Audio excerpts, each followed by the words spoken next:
Good morning, ladies and gentlemen. You're listening to Right Side Up. My name is Mike Taglavia. My co-host today, again, will be Alison Despathy. Alison, thank you so much for joining me. Welcome. Thank you so much for having me. I love doing this with you. Thanks, Mike. So it looks like Mother Nature is, I think we're in for a curveball. We've had some pretty nice weather, but I know I'm probably going to pluck a few nerves here.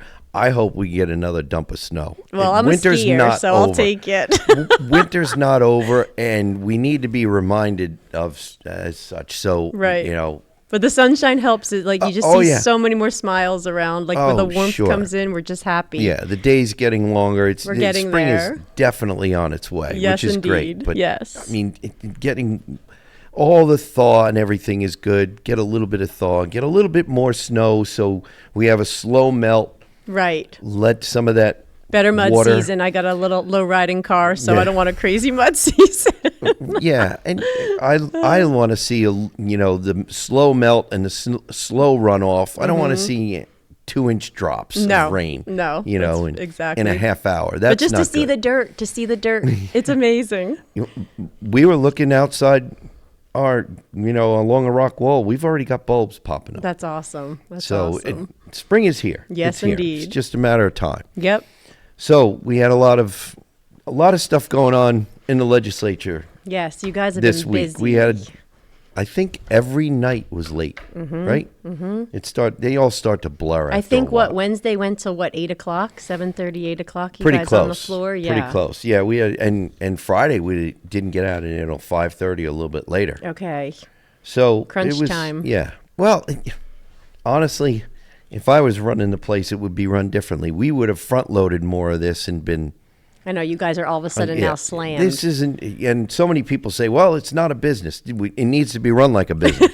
$9.38 billion budget. I know. A little more efficiency would be good. Yeah, definitely. Many, many Vermonters would take a deep breath and say, okay, there's a little bit of responsibility here. Right now, how many people do you think believe that? Not too many.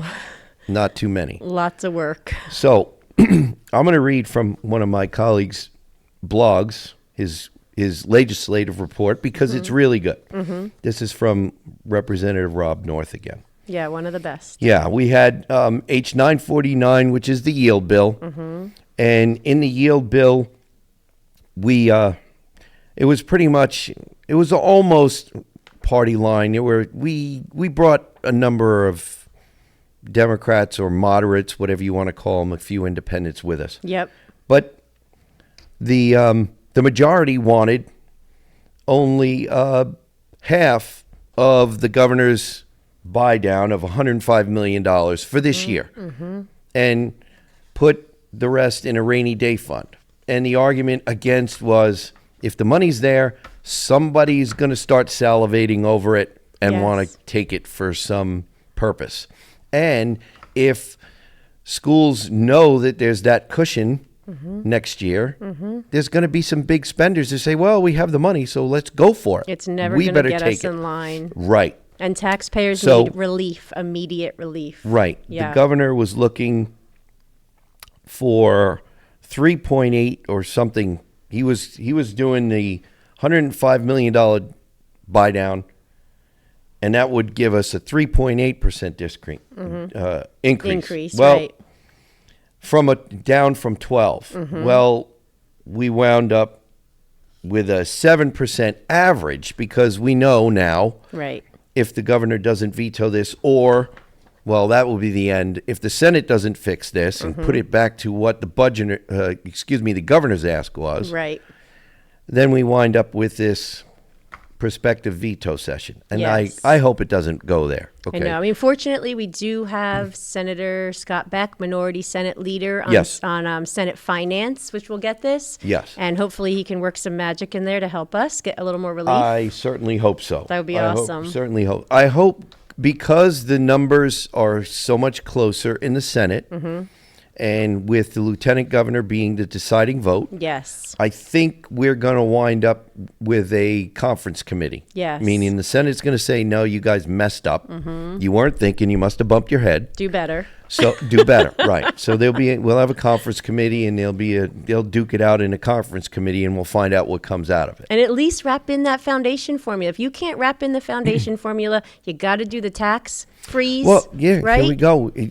Representative Marty Feltus has that bill. And then Galfetti's got the tax freeze. Put them together. Yeah, I mean, we have Republicans in our caucus have come up with a number of plans that would give Vermonters a reason to stop saying to me and so many other legislators, I'm thinking about leaving. I've already got my house on the market. Right. My kids, unfortunately, I have to go visit them in another state because they can't afford to live here. Right. I want to hear things like, because hopefully, this is me dreaming, maybe it'll come true, because we've brought statewide school choice, that we are repopulating our state. Yes. And then we're bringing back our young people who were born here and finally come to the conclusion that Vermont is serious about being affordable again. And you always say the destination location. I mean, yes. school choice will attract. Will attract. Absolutely it will. I know in my district there are two towns where people move there because they have tuitioning or education choice or whatever you want to call it. I don't care what your favorite word for it is, as long as mom and dad and student get together and say, okay, this school. Yeah, and who doesn't want that? What parent doesn't want that? And I will say, thankfully, Republican Senator Heffernan in House Education and several others have been very vocal and working hard on trying to get that choice in the Senate version. Yes. But again, that'll do conference committee. Right. How many conference committees will happen? Well, I hope as many as it takes to get it right. Exactly, true. That's what I hope. True. So, that was an interesting thing. There was good debate though about the yield bill. Basically, a lot of it was from our side, the fiscally conservatives. They just said, look, it's not our money. Government is broke. It's taxpayer money that we have. And that's basically the argument. Yeah. Well, taxpayers are broke. Yeah, because they've tapped out, literally. Right, okay. Right. So it'll be interesting to see when it comes across. Now, Representative North on H933, the yield bill, which dealt with the school taxation, was 949, right? Yes. Okay. Yep. So we jumped to 933, and there were a couple of good amendments proposed. Representative Gina Galfetti, I think, well, did she? No, that was it. Was that on this one or not? She proposed an amendment, but that was on a different bill. Okay, Sorry. okay.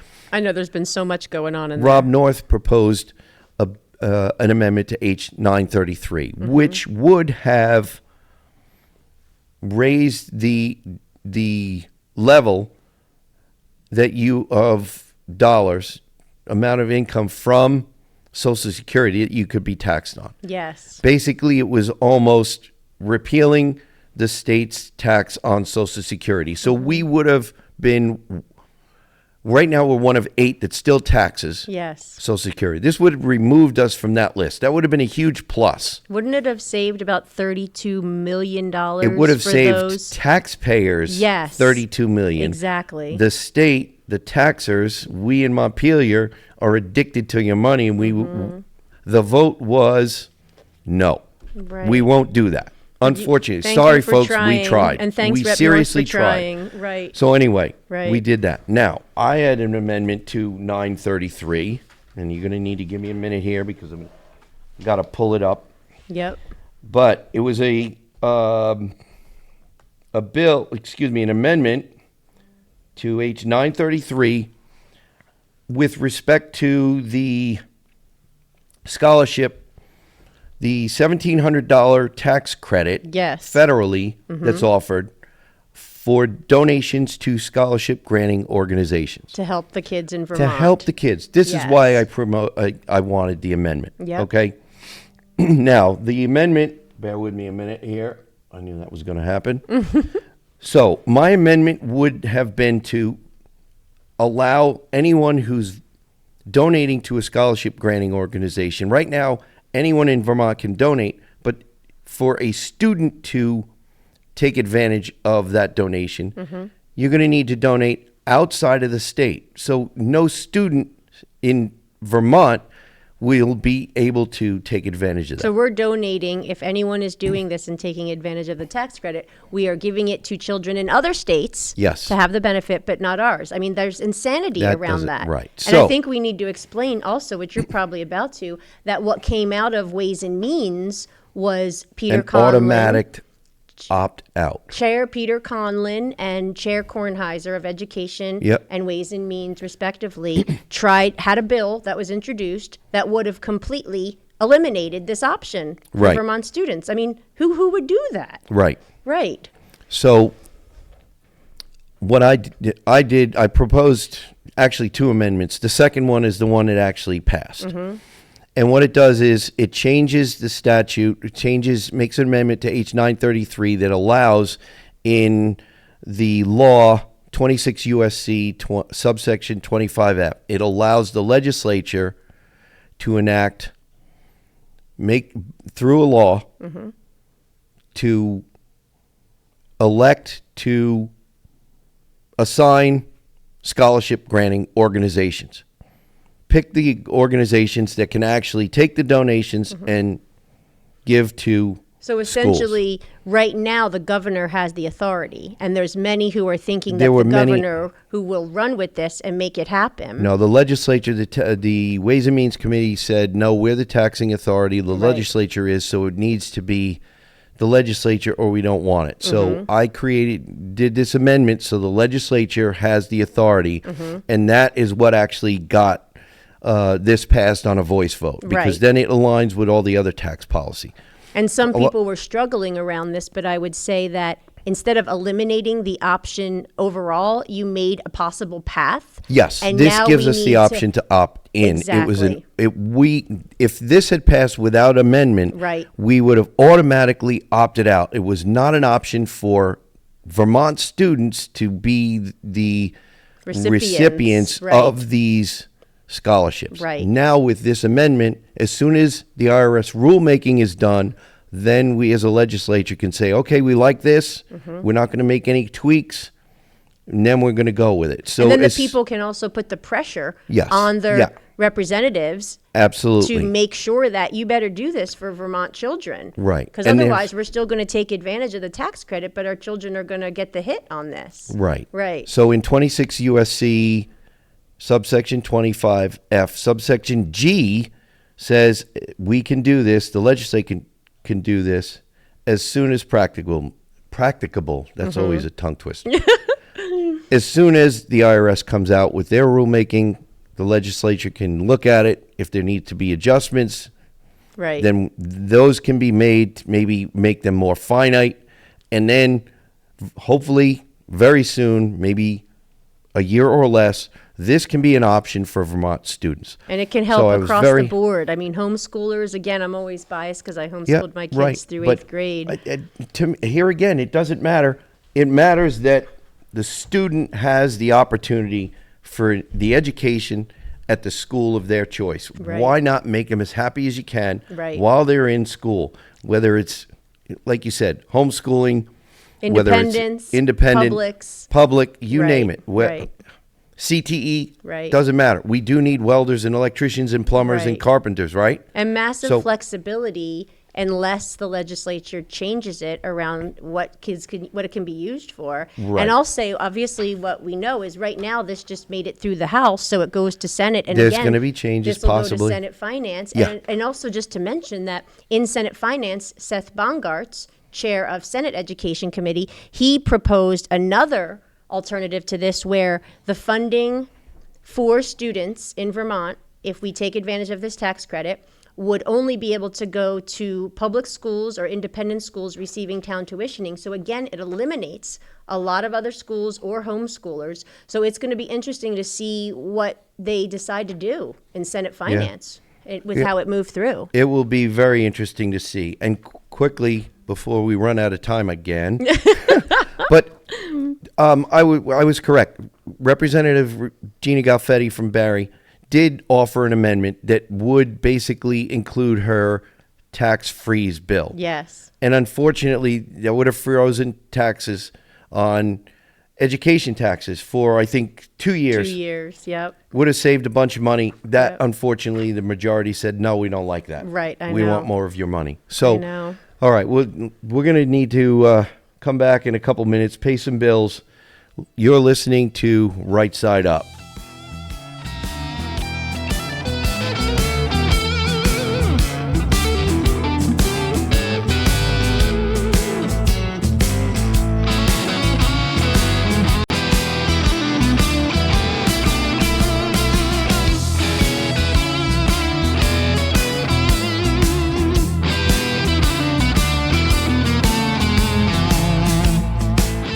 Welcome back, ladies and gentlemen. You're listening to Right Side Up. My name is Mike Taglavia. My co-host today is Alison Despathy. All right, Alison. So we talked a little bit about some of the legislation we dealt with, not all. Mm-hmm. Yeah, you guys had a lot moving Yeah, we through. had a lot, and we're not going to cover everything that we dealt with in our not committees, in the House, in chamber, because in my personal opinion, we're still not working on the things that most affect public safety, affordability, housing, healthcare, stuff Right, like that. Right. And And we're- that to we're me really is yeah. like, it's the unifying, like the affordability piece is all of us. That is Yeah, the it is. unifying It factor. is. And I will say that you guys, as the Republicans in there are so many bills and amendments and attempts that have been There made are. to help the taxpayers. And unfortunately, they keep getting blocked. And this is where I just keep hoping that we get that shift in the composition of the legislature so we can make this stuff happen. Because otherwise, this is what affects all of us. It's Yes. not a partisan issue. And that's what hopefully we can all come together on and make sure it's happening, because they're not addressing it. The majority right now is not addressing it, unfortunately. So there's one thing, healthcare. I know a little bit about what's going on, but there's one bill that you. Oh, said yeah, was my bothering you. concerns, So definitely. maybe why don't you take it Okay. away and explain to all our listeners. Okay. So right now, I think everybody is seeing, and a lot of people are concerned about our rural schools, and we don't want to lose our rural schools. And how can we make it more affordable? How can we support the students and the taxpayers? So we're seeing that. But the other part, which has some attention on it but needs more, is our rural hospitals, our small rural hospitals, Yep. who are so many are struggling. And a lot of this goes back to, and this is my opinion, and I think historically it shows itself because they've failed tremendously, is the Green Mountain Care Board. And the Green Mountain Care Board was put in place. This was when we were going to do single payer. We were going to have universal health care. Shumlin was yeah. coming in. And then they scrapped it and they said, this is going to be way too expensive. Vermont cannot afford this. And part of that was the Green Mountain Care Board. Okay. And so they have stayed in, and they have been trying to help make affordable, high quality, accessible health care.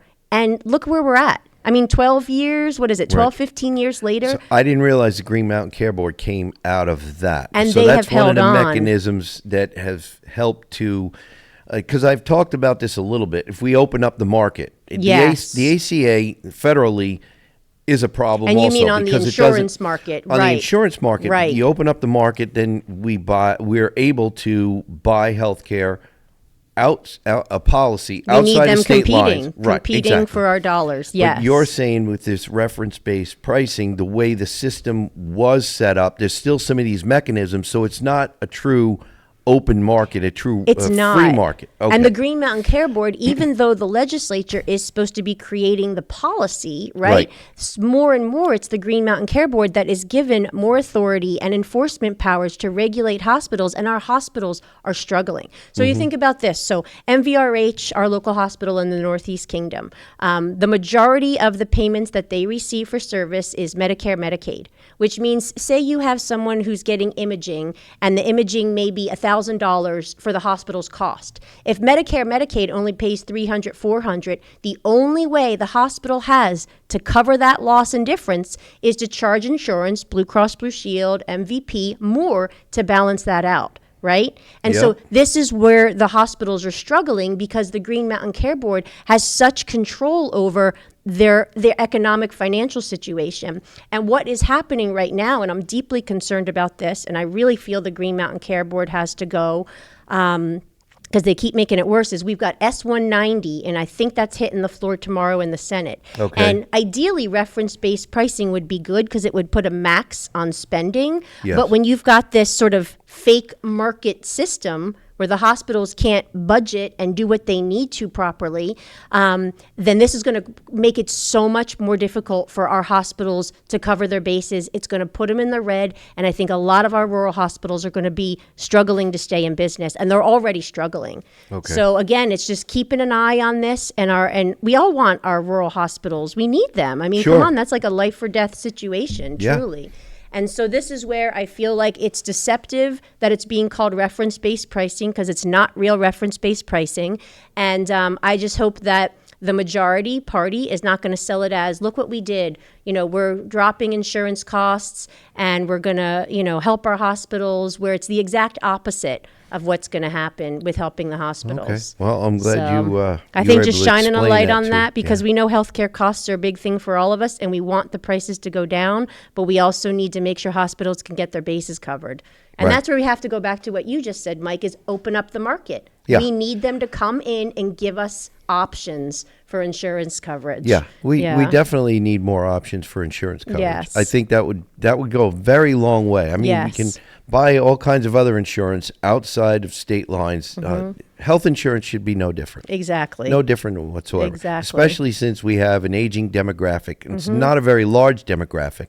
So be included in a much larger group. Yes. With a much lower average age of the group would be a huge step forward. Right. And we all It know really this would. pays into the cost of education too. Yeah. So if we can get a Right. handle on this, Yeah. it's going to have all the trickle down effect. And again, I'll just go back to, unfortunately, I've just been really dismayed to see the majority having had years in power to try to make these changes and correct this, and it's not happening. Yeah, and we we have some longstanding representatives and senators who openly ask the question, how did we get there? And it's know. like, well, you've been here for 6 bienniums now? Right. That's 12 years And or look where we're at. 20 years? I know. Get a yeah. grip. Get a grip. Take a look back at what was done in that, No in that offense. term. Right. Not personal, So- just political. Get a grip. Yeah. So, that's one of the things. And I know I'm seeing what I think our next subject is going to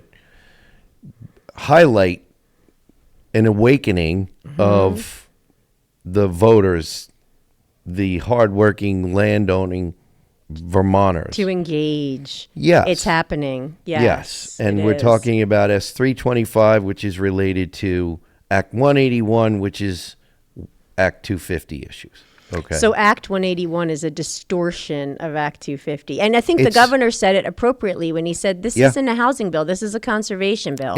He's absolutely right. Yeah. It is a preservation act masquerading as land use It's an act. attack on rural Vermont. It most certainly is. It takes 1.2 to 2% of the land mass. the village centers. The village centers, the municipalities, the larger ones, including the small ones. Some, if you have the municipality where you have water and sewer, Act 181, and subsequently last session, S127, you benefit. Right. The rest of the state, no, you Right. don't. You potentially lose land value. You potentially lose the opportunity to do much with your land without extensive cost and time.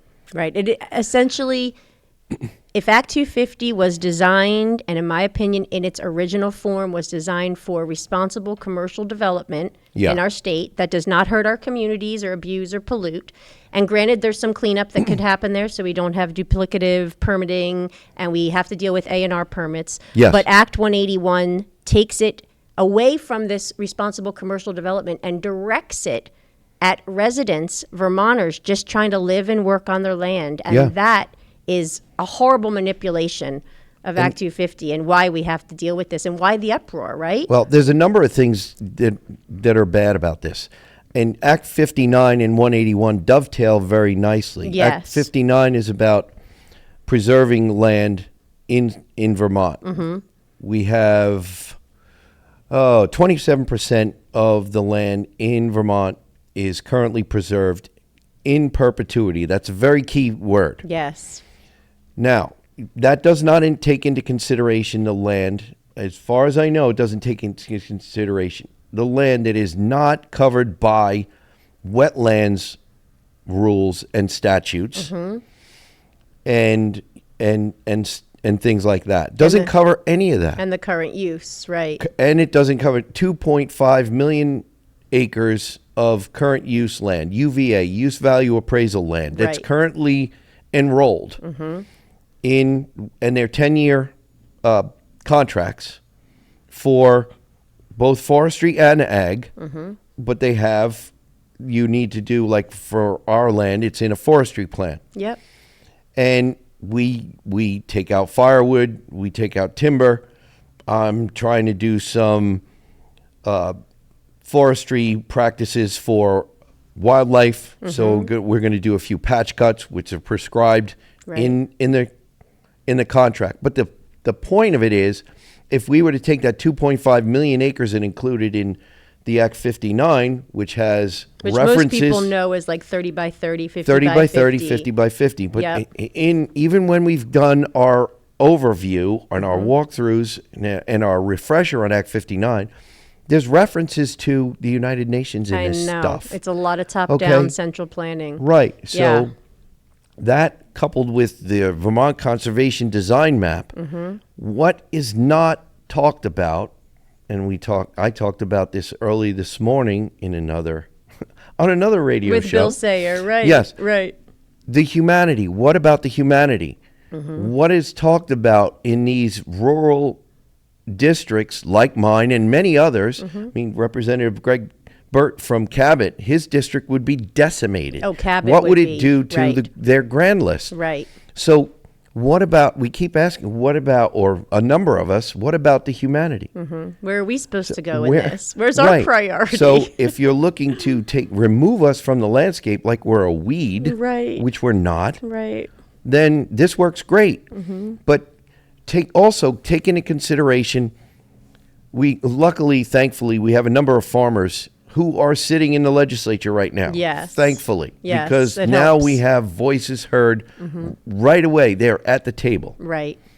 They're at the table. But we need to So- strike that balance Yes. between people and the environment Yes. and us living together. And right now, as we know, there's definitely some zealots from the Democratic Party who've been setting policy, and it's literally carving the people out of Yeah. the conversation and putting us down at the bottom where we can't be part of this natural Vermont landscape that we love. And if we want to restore farming, if we want to rejuvenate or reinvigorate farming as an industry in this state, Act 181 with the tiers, with the mapping, Tier 2 and Tier 3, is not going to help. No. My land is all in Tier 3, with the exception of the small envelope around my cabin. And you can see why Vermonters are upset. And Yeah. for many of us, and I think we may have discussed this before, but just to reiterate, a lot of the value that we may have is not in a bank account somewhere. It's you're in our absolutely land. correct. You're That's absolutely the only correct. thing that I know we have is in our land. So if all of Yeah. a sudden that land value is going to drop because you're all of a sudden in a critical resource area, Tier 3,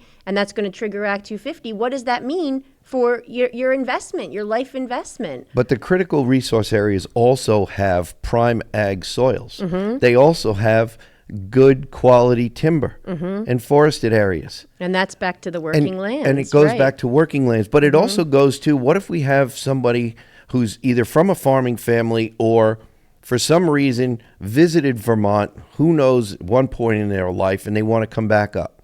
There's evidence all over the place of land that was at one time farmed. It was in some sort of agriculture, whether it was a grazing land for Sheep. We cattle, had a lot of sheep. sheep. Right. Yep. You see all the rock walls. There are foundation holes all over the place. The landscape is spotted with them. Yep. We have proof that there were working farms on the landscape that have been abandoned or reforested. Right. Someone coming in and wanting to redevelop that as a farm would run into all kinds of Act 250 expenses and time delays, which means they would not be able to do it. Right. And So- obviously, we have the issues with the maps, right? Yeah, These were never lots of intended for issues the with the maps, regulatory right. purpose. Exactly. Conservation design map was advisory. Right. Now, Act 181, Act 59, this stuff would wind up once these maps go into effect. Right now, S325, and we're going to need to cover that in the next segment. Oh, yes. We'll discuss delaying the implementation. Right. Fortunately, that's landed in your committee, so you'll Yeah, have a good well, say. yes, it has. So we'll Yes. talk about that and how you notify the committee. But in the meantime, we have to pay some bills. So if I can figure out how to work this, we will be right back. You're listening to Right Side Up.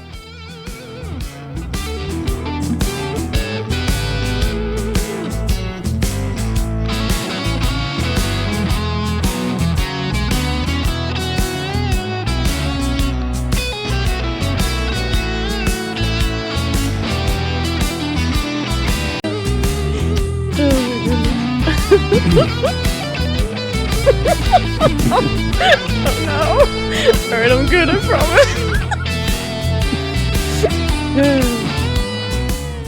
Welcome back, ladies and gentlemen. You're listening to Right Side Up. My name is Mike Taglavia. My co-host, who you could hear laughing in the background, is Alison Despathy.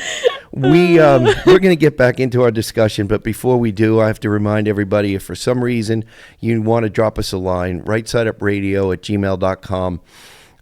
If you cannot hear us or find us on the radio dial, go to WNTK.com, click on the podcast button, scroll down to Right Side Up, and you'll be able to listen to any number of our shows. You can find us on Podbean. You can find us on 802 Scoop Facebook, 802 Scoop YouTube. You can also find us on grok.com. And please, by all means, share it with a friend.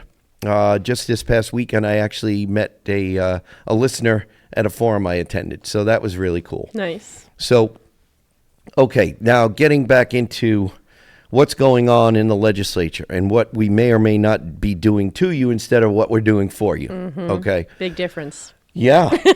So out of the Senate, after this big to-do over Act 181, and basically people found out about Act 181 because they started to attend their planning commission meetings or started seeing notifications from their regional planning commissions about doing planning for town plans or looking at and seeing the future land use maps. Yes. And future land use maps map out municipal zones.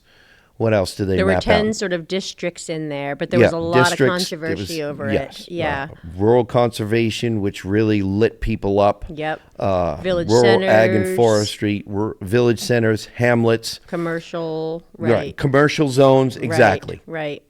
So there were a lot of questions, and more questions people asked, the more they were able to dig under the surface and come to find out that they really don't care for this because they're worried about What does this mean? what does it mean for me to be able to use my land that has been in my family maybe for hundreds of years, Right. or maybe only 40 years, and somebody who's a grandmother or grandfather wants to will that land to a grandchild to be able to farm it or use it, put it in working lands, forestry. Yep. A lot of questions have come up. So we have S325 that came out of the Senate, and that basically came out of a lot of feedback, some of which came to the Rural Caucus, which is on the House side. We heard from Senator Ann Watson and Senator Kesha Ram Hinsdale about the pushback on Act 181, and the Senate took up a bill, S325. 325 actually came out of the Senate, and it pushed out the dates for implementation. And what I mean by that is with respect to the road rule and mapping. Yes. And you're probably going to be better off with the mapping than I am. But the road rule is an 800-foot road rule, which would trigger if your driveway or road leading to your house or a couple of houses, if you were a farmer who wanted to put on another home for a family member who was thinking about taking over the business and wanted to live on the farm. And I would just add to that real quick is the Land Use Review Board is still trying to sort through the details of Tier 2, Tier 3, but I think the bottom line of it all is regardless of where they land, it's the wrong move. So it doesn't even matter if they try to make it better. You know, you're not going to make it better. Well, that's what many people have been coming out with. They've been outwardly saying, look, this is not good, period. They don't like it. We don't like it. And I talked about this earlier today. We have some laws, some statutes that need reform. They need tweaking. They need adjusting. Mm-hmm. A lot of people I've talked to, and including some legislators, do not believe this is one of those laws. Repeal is a better option. The road rule needs to be repealed. It was in existence a number of years ago and it went away. I think it went away since 2001. Well, I think it came about also because we have the 3-acre impervious surface stuff and the stormwater issues. And the road rule would dovetail very well with that. And I mean dovetail, mean restrictions. Yes. Okay, I don't mean it dovetail in a good way. But I think they also have twisted what they think the road rule is going to do. So coming out of House Environment, when this passed with the supermajority, you know, the intention was stopping forest fragmentation, but it's never been shown to do that, and many people do not think it's even going to do that. No, and here's the thing. When you talk about wildlife corridors and forest fragmentation, which is all just, you know, arbitrary maps it's very based arbitrary. on nothing. My deer knows where to walk around my house. Yeah, well, and I get They're not going to walk through my house. They go so close to mine some days that they can actually almost look in our windows. Right. Okay. They'll find their way. Yeah. My driveway, all the skidder trails on my land, all the trails that I've cut. Mm-hmm. What are they? They're wildlife corridors. Right. I know because I walk them and I see the bobcat prints, the coyote footprints, the deer tracks, occasionally a moose, bear. Okay, the wildlife is going to take the path of least resistance also. Right. Okay, it's just a fact. Right. So the idea that my driveway is going to stop a moose that's almost 7 foot tall at the shoulder is my driveway isn't going to stop it. And that's where I just really hope if it can be repealed, the Land Use Review Board kept intact, and then they can make sure that Act 250 is doing its job to ensure responsible commercial development. Right. I mean, that's the goal. We don't need it attacking Vermonters as it currently stands with Act 181. So thankfully, you, Rep. North, Pritchard, Larry Labor, 4 Republicans. Representative Labor, yes, in the House Environment Committee are going to see this bill. Is it tomorrow? Well, I think we begin some testimony on S325 to hear what's going on. Hopefully we have plenty of testimony over a number of days. My hope is that a number of people, landowners, rural landowners, current and former farmers, hopefully we have some current and former loggers who can come and tell their stories. Right. And hopefully they're generational stories, because I know one of the things that drew me to Vermont is the heritage and the history of Vermont. Yes. It's agriculture. It's forestry. Independence. Independence. Yes. Self-determination. Yes. Rugged individualism. Self-sufficiency. Built the state of Vermont. Yes. Built the Republic of Vermont. And Act 181 is a huge step in the wrong direction. Yes. Somebody brought up something this weekend. The gentrification. Act 181 and coupled with Act 59 is going to help accelerate that. I know. It's not going to stop it. I know. We won't be able to afford it. No, exactly. you won't. Somebody who'll come in with means is going to say, well, I don't care if it costs me an extra $50 to $150 or $200,000. What's that? And if I need to wait a little bit longer, if they've got that kind of money, they're going to rent a place while they're under construction. It's nothing. It's not going to matter. Right. We see this all over the place. Ladies and gentlemen, think East Hampton, Long Island. Some of the most expensive land and the highest taxes in the country. Yeah. Think Jackson Hole, Wyoming. We do not need that happening where the here. trend is nightmare. going. Right. You're exactly right. Right. And one of the reasons, budget. Cut the budget. Isn't it be nice? That's my mantra. Yes. Well, I know. The mud season. How many people bought during the COVID mess on the click of a mouse. Oh, I like that. That looks good. And I'm gonna outbid everybody. Right. So the price went up. They didn't do any due diligence. That was rampant. I came here knowing full well what mud season was because I Right. drove it before we purchased our land. And then you have people complaining to the poor highway department that's only got 2 or 3 members. Right. My road is muddy. It's all rutted up. Right. This is why we need trucks, and Right. we need no cap and trade, No. and we need no cap and invest, and get rid of Right. that whole idea coming from the Climate Council. Yeah. Sorry, we'll talk about that one maybe No, next it's- week. if you fall in love with Vermont, you fall in love with the whole picture. Right. Mud season every year. Right. It's not going away. No, I It's lost the not whole going back away. end of my car because of mud season.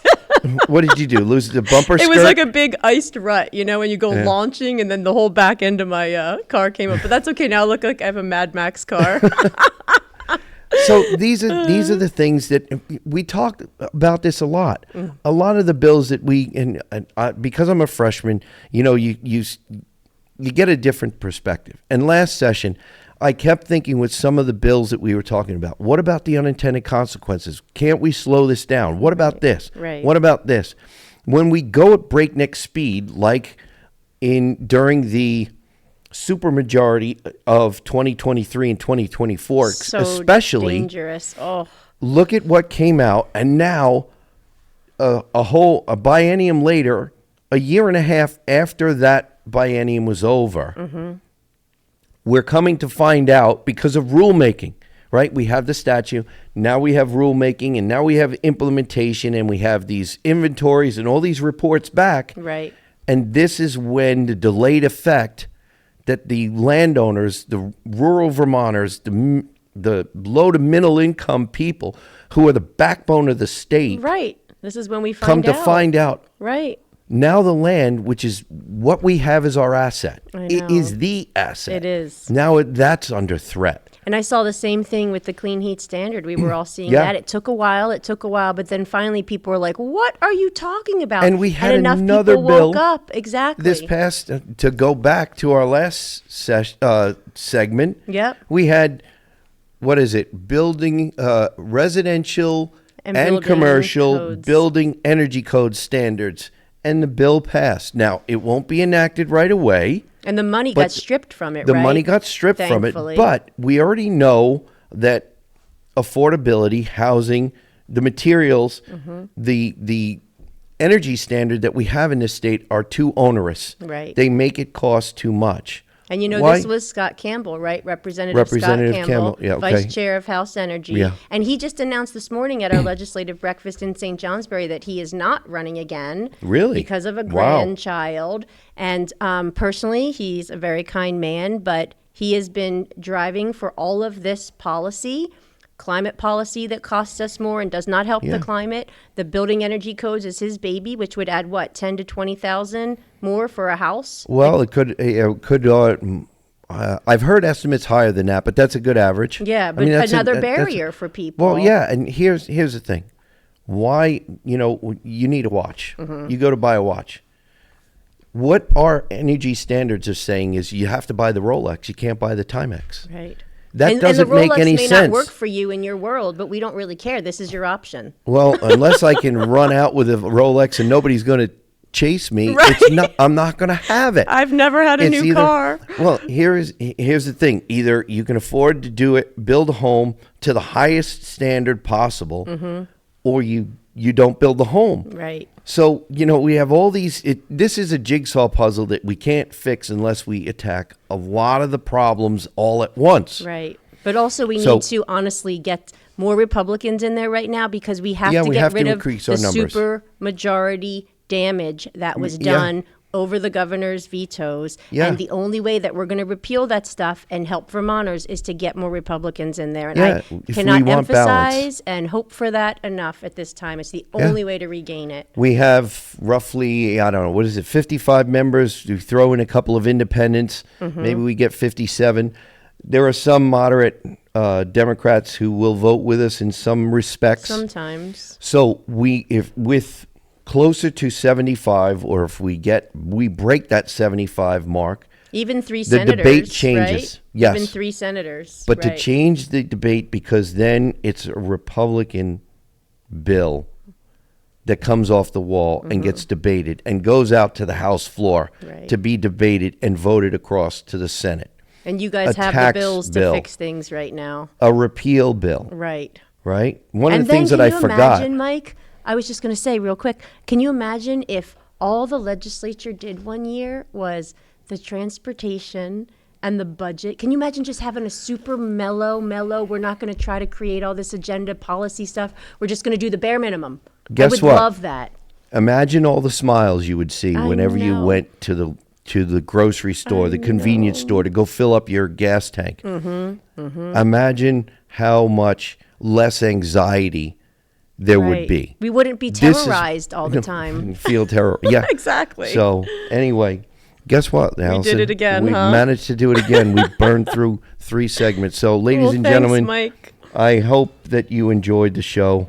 I hope we've been talking to you about things that matter to you. Please remember, stay safe, stay informed, listen to Right Side Up.